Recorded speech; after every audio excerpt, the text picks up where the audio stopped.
Buy, sell or rent your property with Century 21 and you could win a brand new 2-bedroom apartment on the Sunshine Coast in Queensland. Visit c21win.com.au for your chance to win.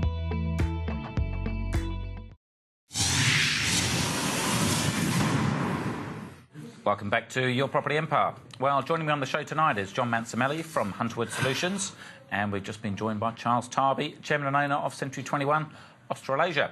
Well, tonight we're talking about different ways to improve the cash flow on your properties. And apparently you can own a property in different ways and that can make a difference. Tell us more, John. Absolutely. One of the most common questions I have, Chris, is as a mortgage broker is, how can I do this in a way that maximises cash flow? And one of the great things I love is talk to your accountant about it is what's called tenants in common. Most couples, as you know, they will buy a property 50-50, but if a client has substantially higher income than their partner, then the idea is to transfer, or not transfer, but have a percentage of the ownership with the higher income earner. And again, so it's always complicated. I always get confused on this, so we're going to pull up a graphic and you can take us through it. Go through that. So tenants in common is a fancy way of just saying, hey, look, I want to be flexible with my ownership structure, so you can put 99% in the name of the person earning the most income.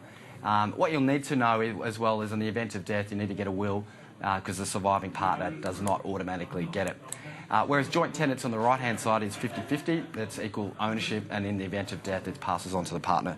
But what I do love this about tenants in common is it allows the ownership to be skewed to the person paying the most tax, and therefore your cash flow will be substantially higher. But speak to your accountant and your financial plan. It's a complicated area, and it's not something that people understand. How many people go to sign a contract and then they suddenly got no idea? No, they don't. And you've really got to consider that, because if you want to will the property to somebody, or if you're the only person sitting there, and or you're in a marriage and your partner dies, and then you want to do something with it and you will, it becomes a bit of a struggle. Yeah. If it's not set up according to it. But look, most contracts are written a certain way. Most of the conveyancers will write it in one platform, and it very rarely changes from there. That's but I really guess for a lot of people at auction, do you get many people that go and just sign their names on there and then they go and get the advice from their accounnt on the Monday after the auction and then say, Mr. Agent, oh, can I change it? It probably looks like that, but most people would have gotten advice prior to an auction.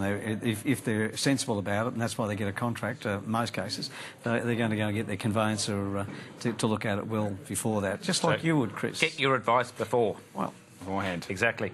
I always think the joint tenants was something else too, but I grew up in an area that...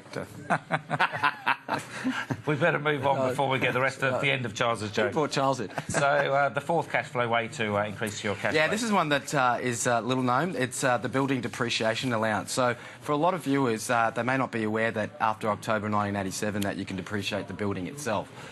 So if you were looking at a situation where you're buying a relatively new property, talk to your accountant about getting 2.5% depreciation on roughly half of the purchase price. And what it actually means, Chris, is on a $500,000 property, you're looking at an extra $6,000 a year.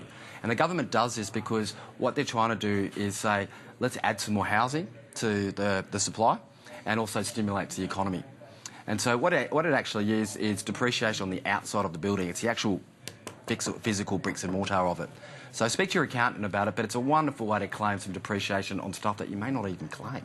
Charles, you're a property investor. You must have it on all of yours. I'm not allowed to talk about any of this. No one's licensed for it. I'm not licensed to talk about it. But it's probably a good idea to speak to someone about it if you're an investor. Oh, absolutely. There are many, many ways that people miss out on. Often we talk about, Brad Beer is a good mate of mine, and Brad is always shocked at the number of people that think, oh, my property's too old to have any depreciation, and so just let it go. And the number of properties you have in this country that do not get depreciation reports done on them is incredibly significant. It's only $500 or something. I know, and the returns are exceptional. Yeah. The returns in most cases are exceptional. Because quite often they guarantee that if you can't get more than whatever you paid back in tax for the cost of the report, then they won't pay for the report. So an absolute no-brainer. Certainly a good way to increase your cash flow. So look, I know we've flown through these four things very, very quickly. Again, if you want to get a copy of John's Cash Flow Secrets ebook, just SMS your first name, space, and then your email to 0427 016 235. It's automatic and it will just bounce something back to you straight away. I wonder what they're going to do with that mobile number, some people. Exactly. You can well imagine. I know what I'm going to do with it. So it's not actually a real number, but it's called a computer. It's technology, Charles, these days. Okay, sorry. Let's run through your numbers. Clearance rates. Ready to go. Oh, okay. Well, actually pretty good again. The clearance rates right across the nation were 77.9%, which is pretty strong. Last year was 70.7%. So there it goes, gives you an indication of what it's like. I think that the marketplace is really concerning in some instances because the Sydney marketplace hit 85.1%. Now, as you know, we talk about the fact that the eastern suburbs, Lower North Shore and the inner west are driving most of it. They're driving most of it. And because of that, if you take away some of the other regions that don't drive auction so strongly, those clearance rates realistically are probably 95% in those areas. So it's almost like back in boom condition. Because how far does the clearance rate actually get up to? I mean, that's almost peaking, isn't it? It is, yeah. It's a nice, peaking. And my mind's somewhere else at the moment. It normally is, Charles. Yeah. The other thing is that the Melbourne clearance rates was 78%, so even as an average, that's really strong. Adelaide came in at 76.5% and Canberra at 78.2%. Who knows what's going on? Even Brisbane hit over 55% in clearance rates this week. Now, in Tom's little segment, he was talking about, look, maybe take your offer because there could be a lot more properties coming on the market. Yeah, and I do understand what he's saying, and I really hope that that's the case, and you and I have hoped that for ages. Last week we only had a modest increase of 0.26% over the week before. This week we've had a 1.64% increase. That's not significant when you consider the amount of transactions that are going on out there. So I still think there's an undersupply. New Zealand had a smash through again. They were going up and they levelled out. And then they had a 6% increase this week over last week. So in all of their areas, in all of their capital cities, so they're doing exceptionally well. I think we need a lot more stock. I hope Tom's right from where he's seeing it out in the field with auctioneers. At this point in time, the numbers aren't saying that, but I really do hope that's the case. And if that's the case, yeah, it's going to be a lot better to sit back and make offers. Not easy to do right now in some of those top areas, Chris. Now we're going to jump over the rent price movements and move on to the vacancy rates. Thank you. Yeah, there's a worrying part here again with the vacancy rates.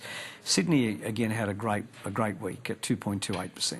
So that's great. Vacancy, it was 1.57 last week, so 2.28, I'm not concerned about it in any way. Melbourne was 3.12%, slight climb, but the big one is Perth. Last week was 8.83%. This week it's 9.9% vacancy. Now, if you add the three together, it's 5.12%. Lower than last week on an average, but Perth is really the one we have to keep watching. A few weeks back it was starting to nudge backwards and come down, but it's just gone back up again. That's impacting on landlords, of course, no doubt, with their mortgages and also real estate agents who live off their rent rolls. If they've got 10% of their properties vacant, there's a lot of income they're not getting. Charles Tarbey from Century 21, thanks for joining us with all the figures. John, good to see you back on the show again. We'll definitely have you get back again. Thanks for joining us this evening. Until next week, I'm Chris Gray. Good night. The information featured in this program is general in nature and therefore should not be relied upon. Guests appearing on the program may have commercial arrangements with some of the companies mentioned.